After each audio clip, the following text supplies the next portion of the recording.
Book कहाँ गई मेरी यार? Book, where is my book? तो फोर्थ क्वेश्चन मैं आप पे छोड़ दूँ? मैं करवाऊँ? चलो एक करवाता हूँ, चलो कोई बात नहीं। फोर्थ क्वेश्चन में क्या बोला गया है? Which of the following pairs of linear equations are consistent और इनकंसिस्टेंट? कंसिस्टेंट हैं या फिर इनकंसिस्टेंट हैं? If consistent obtain the solution graphically. अगर वो कंसिस्टेंट हैं तो ग्राफिकली सॉल्यूशन को कीजिए। तो शुरू करें। तो कंसिस्टेंट इनकंसिस्टेंट ये आपको कल बताया था मैंने। ये सिचुएशन आती है तो और ये आती है तो तीनों इक्वल आते हैं तो पहले तो हमें कंपेयर करना पड़ेगा, ठीक है, और फिर ग्राफिकली उसे हम सॉल्व करेंगे। क्वेश्चन नंबर 4, फर्स्ट क्वेश्चन, और इसकी इक्वेशन दे रखी है। पहले तो हमें इक्वेशन फॉर्म करनी पड़ती थी, अब दे रखी है। क्या दे रखी है? x plus y is equals to 5 और सेकंड इक्वेशन है 2x plus 2y is equals to 10। Solve करते हैं, देखते हैं कंसिस्टेंट हैं और इनकंसिस्टेंट हैं। तो देखो सबसे पहले एक काम करना पड़ेगा, इसको स्टैंडर्ड फॉर्म में चेंज करना है। इसको इधर लाना है, इसको इधर लाना है। बातें नहीं, don't talk. x plus y, 5 इधर आएगा, -5, ठीक है, और इसको भी ऐसे ही करेंगे। x plus 2y minus 10 equal to 0। दो इक्वेशंस हो गए अपनी। कंपेयर करते हैं। a1 अपॉन a2 करेंगे। a1 upon a2 equal to 0। देखो a1 अपॉन a2, तो इसका a1 कौन है? 1 है, और a2 2 है। 1 अपॉन 2 आ रहा है, कॉमा लगा दीजिए। फिर b1 अपॉन b2, ये भी 1 अपॉन 2 आ रहा है। दोनों इक्वल आ रहे हैं, कंसिस्टेंट की तरफ जा रहे हैं। अगर अनइक्वल आता है तो इनकंसिस्टेंट होगा, ठीक है। फिर आता है आपका 5 minus c1 upon c2, -5 upon -10। ये माइनस से माइनस कैंसिल, 5 1 जा 5, 5 2 जा 10, तो ये भी 1 अपॉन 2 आ गया। तीनों इक्वल आ गए, इक्वल आ गए। तो यहाँ लिखेंगे here a1 upon a2 is equal to b1 upon b2 is equal to c1 upon c2। So, pair of linear equations have consistent solution। Consistent ये हो गया। अब कंसिस्टेंट मिल गया अपन को, तो क्या करना पड़ेगा? ग्राफ बनाना पड़ेगा। उसके लिए हमें टेबल फॉर्म करनी है। Table for x plus y is equals to 5 और फिर table for 2x plus 2y is equals to 10। Table बनाते हैं, ठीक है। तो टेबल बनाएंगे तो x और y में से कोई एक उधर ले के जाएंगे, तो x यहीं रहने देते हैं, y ले जाते हैं उधर, या y इधर रहने देते हैं, x ले जाते हैं, ठीक है। हाँ, 5 माइनस x, ठीक है, इसमें वैल्यू पुट करो। x इज इक्वल्स टू 1 रखें, so y is equals to क्या होगा? 5 minus 1 is equals to x is equals to 2 put करो। y is equals to 5 minus 2 is equals to 3, x is equals to 3, so y is equals to 5 minus 3 is equals to, table यहाँ बना देता हूँ मैं। x की value 1 2 and 3, y की value 4 3 and name a b and c। अब इसको करेंगे, करें, ये मैं बता रहा हूँ, इसमें एक कारण है इसलिए। अच्छा, किसको उधर ले जाएं? y को ही ले जाएं। तो x इज इक्वल्स टू क्या होगा? 10 माइनस 2y अपॉन 2 होगा। देखो यहाँ हम y को उधर लेके गए तो y तो 2y चला गया, 2 नीचे आ गया, इसका आ गया। अब यहाँ पे वैल्यूज पुट करेंगे, y की वैल्यू 1 रखें, शायद 1 रखने पे आएगा 1 2 जा। हाँ बोलिए, 4 क्यों रखें? अरे बहुत है, 1 रखें। So x is equals to देखो 10 माइनस 1 2 जा 2 upon 8 upon 2 is equals to क्या आया? 4 आया। इसी तरह y की वैल्यू अब हम क्या रख सकते हैं? अब 1 के बाद इसमें 2 ऐड कर दो, 1 2 3 रखना पड़ेगा। क्या रखना पड़ेगा? 3। तो x इज इक्वल्स टू आएगा 3 2 जा 6 अपॉन 2, 10 में 6 4 क्या आया? 2 और y की वैल्यू अब क्या रखेंगे? 5 3 2 5।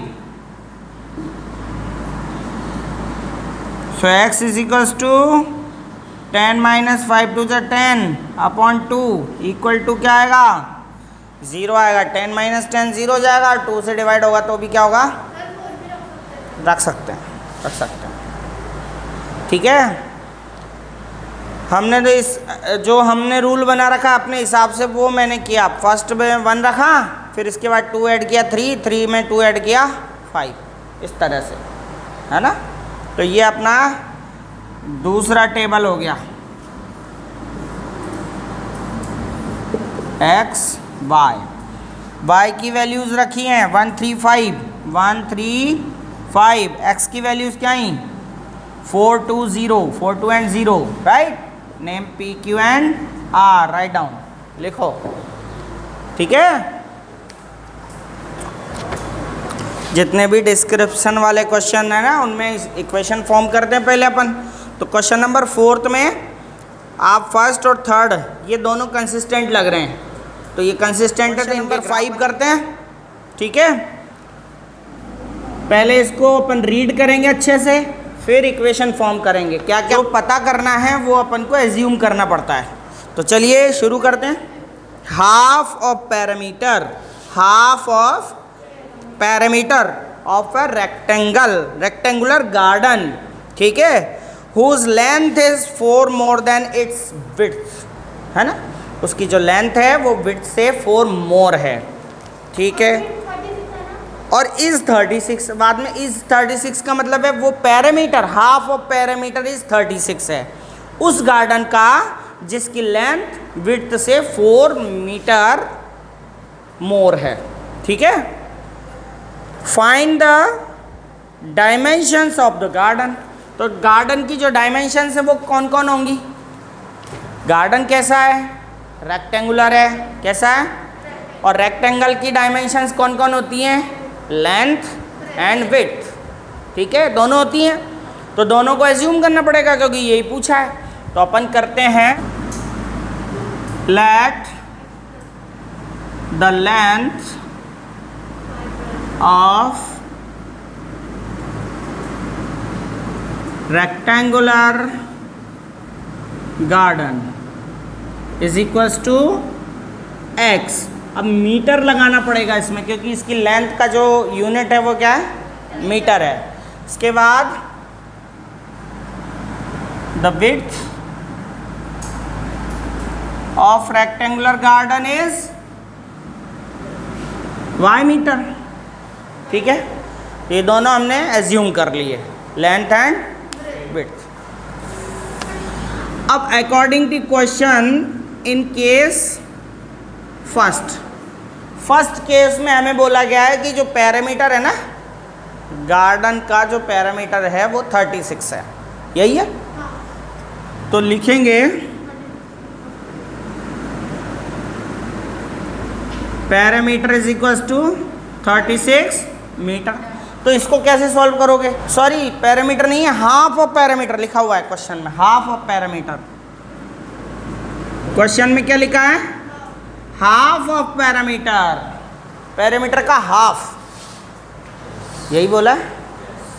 Half of parameter is 36 whose length is 4 more than its breadth। ठीक है। अच्छा, पैरामीटर का फॉर्मूला आपको पता होगा, 2 इंटू लेंथ प्लस ब्रेड्थ होता है, यही होता है। अब इसका हाफ करोगे तो क्या होगा? अपॉन 2 लगा देंगे।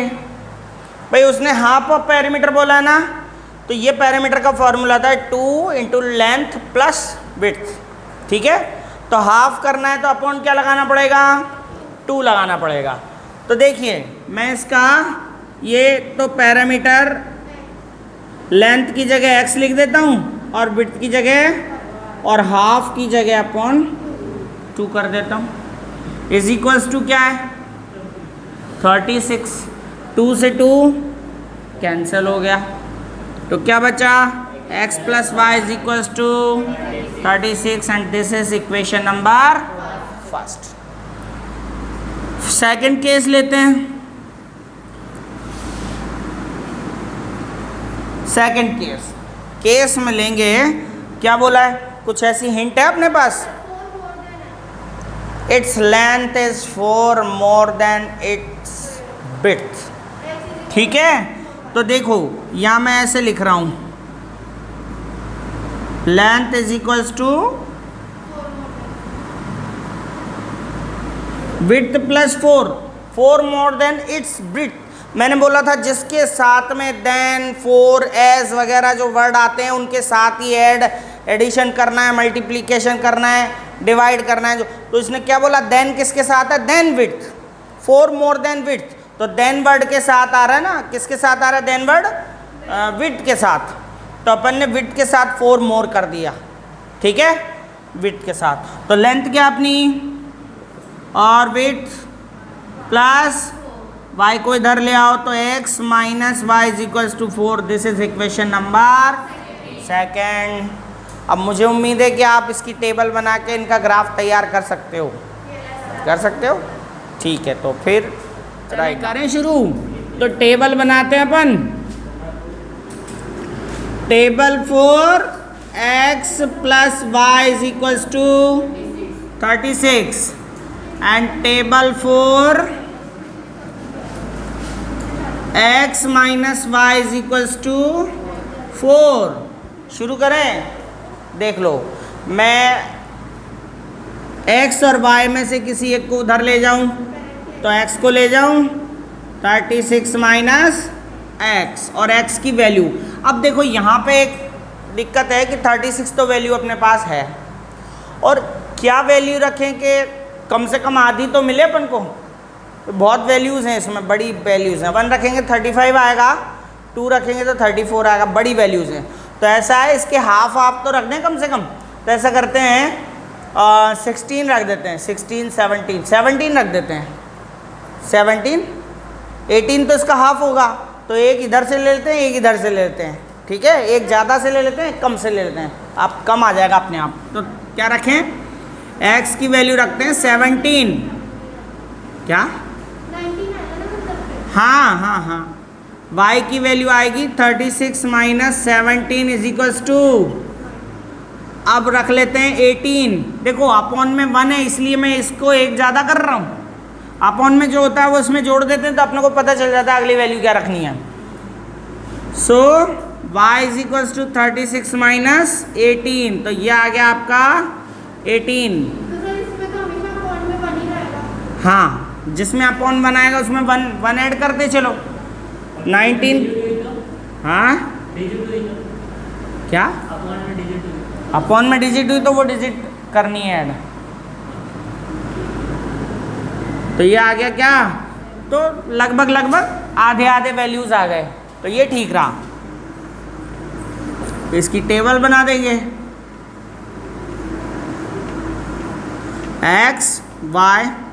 x की वैल्यू 17, 18, 19, y की वैल्यूज आई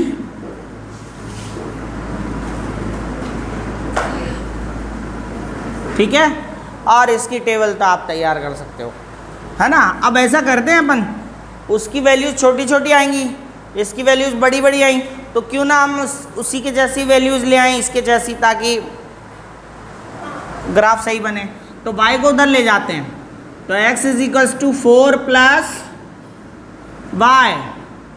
अब यहाँ y की वैल्यूज़ है ना 10 से अब रख दो, ताकि बड़ी बड़ी वैल्यूज़ आ जाएं। तो हम जब स्केल लेंगे ना ग्राफ पे, तो 2 की ले लेते हैं, तो ज़्यादा अच्छा रहेगा।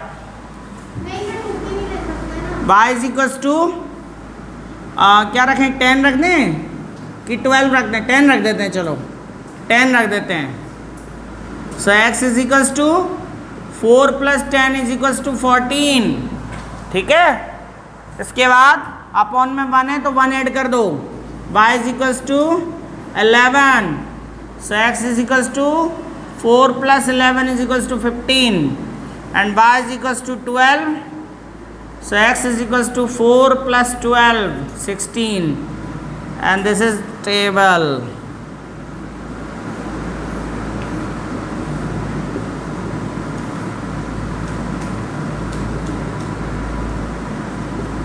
मुझे ज़्यादा इंग्लिश नहीं आती, देखो मैं इतना ही बोल पाता हूँ। आपको तो नहीं, आपको तो आती है ना? हाँ, पता ऐसे चला बेटा कि हमने अभी तक कोई भी दूसरी मेथड नहीं सीखी है। सीखी है क्या? तो इसका सॉल्यूशन कैसे निकालेंगे? हमने तो पहले ग्राफिकल मेथड ही सीखी है, तो ग्राफ से ही करेंगे। आपको जब मैं जवाब दे रहा हूँ पहले ही, आपको जब एग्ज़ाम में आएगा तो वो लिख के देगा कि कौन सी मेथड करनी है, ठीक है। और अगर कोई मेथड नहीं, तो हम जितनी भी मेथड सीखेंगे अभी आगे, उनमें से किसी से भी आप कर सकते हो, ठीक है।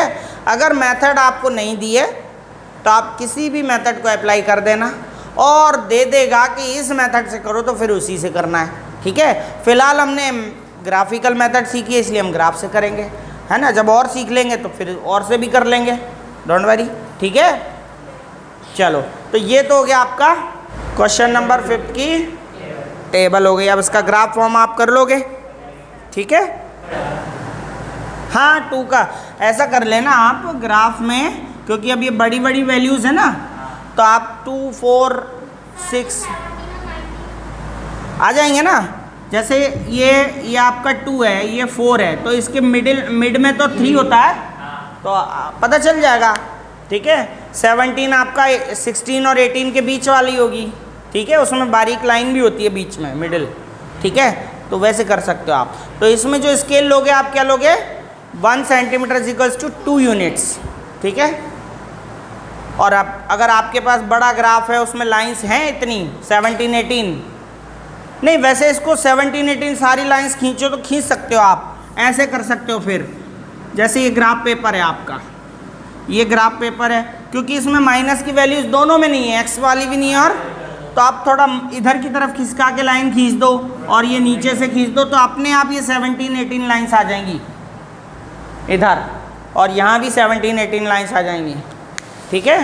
ऐसे भी कर सकते हो 1 यूनिट लेना हो तो, और अगर 2 यूनिट्स लेनी है तो आप थोड़ा सा अच्छा बना दो, ठीक है। क्वेश्चन नंबर 6, ठीक है।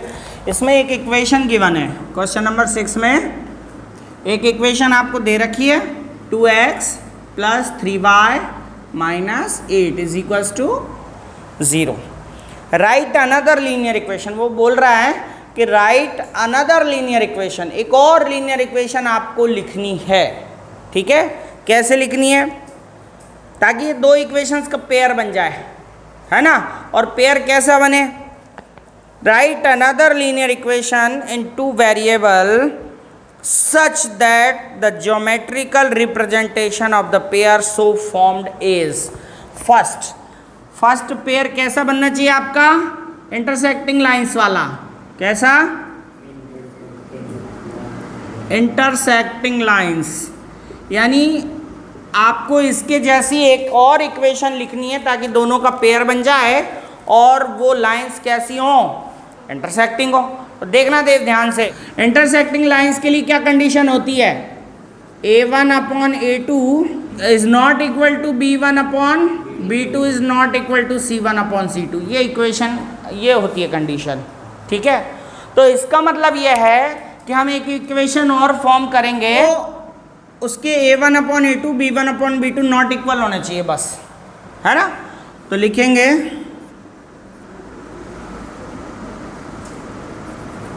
सो सेकंड इक्वेशन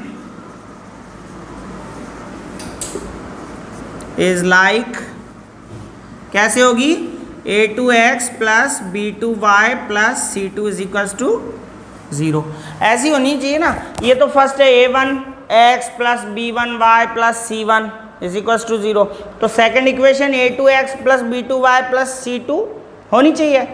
ठीक है, अब यहाँ पे हमें A2, B2 और C2 की वैल्यू ऐसी लेनी है कि ये जो रेशो है वो अनइक्वल आ जाए, तभी तो लाइन्स इंटरसेक्टिंग होंगी ना।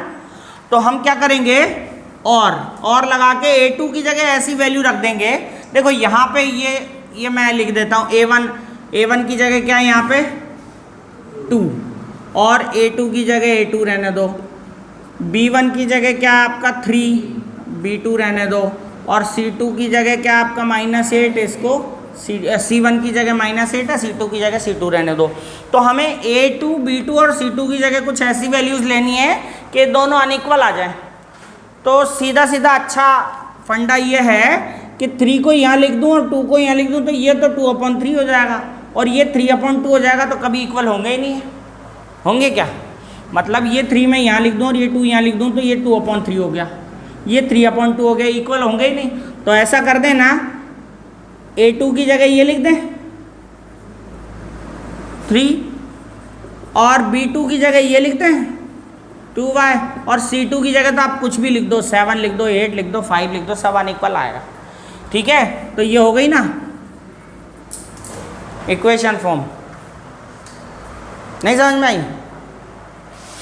भाई, अपन को इन दोनों को अनइक्वल करना है, या कोई भी नंबर लिख सकते हैं हम। वैसे अगर 3 और 2 ना लिखें तो हम ये भी लिख सकते हैं 5 और 7, अगर यहाँ 5 रखें और यहाँ 7 रखें तो भी अनइक्वल होंगे ना, 2/5 और 3/7, तो अनइक्वल आने चाहिए बस। कुल मिला के बात ये है, ये रेशो, मतलब ये सेकंड में A2, B2 और C2 की जगह ऐसी वैल्यूज रखेंगे जो अनइक्वल आ जाएं। ठीक है, अनइक्वल आ जाएं, समझो बात को।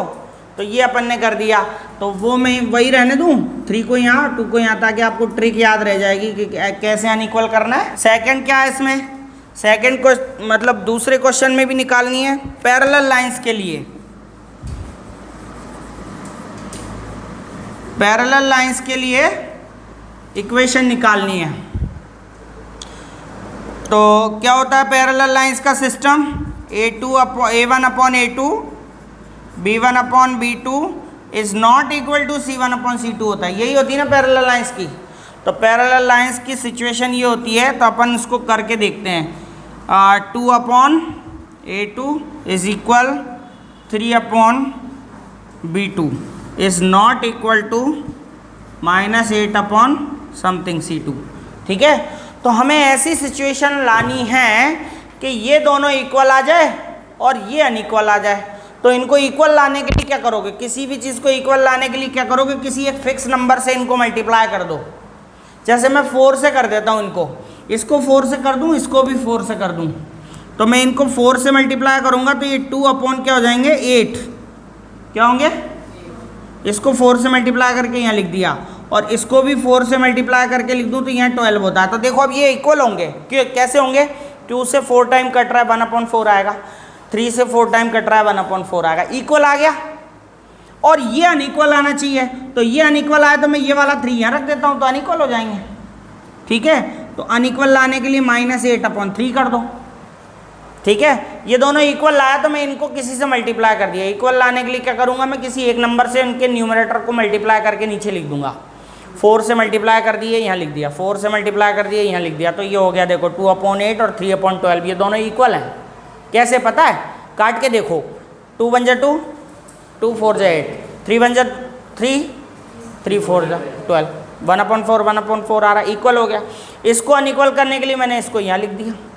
इक्वल जब करोगे तो ऊपर मल्टीप्लाई कर देना, और अनइक्वल करना हो तो ये वाला क्रॉस में लिख देना, बस हो गया। सो इक्वेशन क्या होगी, सो इक्वेशन होगी 8x plus 12y plus 3 is equals to, ये आपका सेकंड आंसर हो गया सेकंड का, समझ रहे हो। और अब थर्ड क्या है, थर्ड में पूछा है कोइंसिडेंट लाइन के लिए। कोइंसिडेंट लाइन के लिए तीनों इक्वल होना चाहिए, बताया था।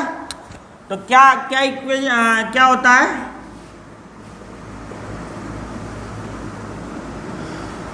कोइंसिडेंट लाइंस के लिए होता है condition a1/a2 is equal to b1/b2 is equal to c1/। तो देखो यहाँ पे आपका पहले से ही 2 है, यहाँ पे a2 लाना है अपन को, और यहाँ पे आपका है 3, और यहाँ पे b2 की कोई ऐसी वैल्यू लानी है कि ये इक्वल आ जाए। और c2 क्या है, -8 है, यहाँ पे c2 की c1 -8 है और c2 की वैल्यू लानी है ताकि तीनों इक्वल हो जाएं। तो क्या करना चाहिए तीनों इक्वल लाने के लिए, किसी एक नंबर से सभी को मल्टीप्लाई करके नीचे लिख दो। 2 से कर देते हैं, 2 से छोटा सा नंबर, ठीक है। तो क्या करेंगे, 2 से मल्टीप्लाई कर दें, इसी को ही देखो, 2 2 जा 4, 2 3 जा 6 और 2 8 जा, अब ये माइनस में आएगा तो देखो ये सारे इक्वल आ गए, अपने आप आ गए। 1/2 1/2 1/2, 3 1 जा 3, 3 2 जा 6, 1/2, 8 1 जा 8, 8 2 जा 16, 1/2 इक्वल आ गए। तो ये इक्वेशन क्या होगी, सो इक्वेशन होगी 4x plus 6y minus 16 is equals to, ये आंसर होगा। आया समझ में। 7th क्वेश्चन में ड्रॉ करना है आपको ग्राफ, ये भी आप करोगे, इट्स योर होमवर्क, ठीक है। ग्राफ बनाना है, बोला क्या क्वेश्चन में, 7th क्वेश्चन में बोला है draw the graph of the equation x minus y plus 1। ये इक्वेशन गिवन है आपको, तो 1 को भी उधर ले जाना और y को भी उधर ले जाना, तो टेबल बन जाएगी इससे, ठीक है। इसके बाद 3x प्लस 2y माइनस 12 जाएगा उधर, और 3y या 3x या 2y में से कुछ एक को उधर ले जाना, 0 हट जाएगा, ठीक है ना। फिर इसके बाद क्या करना है, determine the coordinates of the vertices of a triangle formed. इसमें जो ग्राफ बनेगा उसमें ट्राइंगल नज़र आएगा आपको, जैसे ग्राफ बना दिया आपने ऐसा ऐसा, ठीक है, ये ग्राफ बना दिया तो ये ट्राइंगल नज़र आएगा आपको। ट्राइंगल भी कौन सा बोला है, 2 ट्राइंगल नज़र आ रहे होंगे। ट्राइंगल बोला है formed by these lines and x axis, these lines and x axis, ये एक्स एक्सिस है आपका और ये दीज लाइन्स हैं, इन दोनों से जो ट्राइंगल बनेगा उसको शेप्ड करना है आपको ऐसे, ठीक है। और इनके वर्टिसेस लिखने हैं, वर्टिसेस मान लीजिए ये 5 3 है तो आप इसको 5 3 लिखोगे, ये 2 0 है तो 2 0 लिखोगे, ये 5 0 है तो 5 0 लिखोगे, ऐसे करके इनके वर्टिसेस आपको लिखने हैं। तो ये तो हो जाएगा। Question number 6।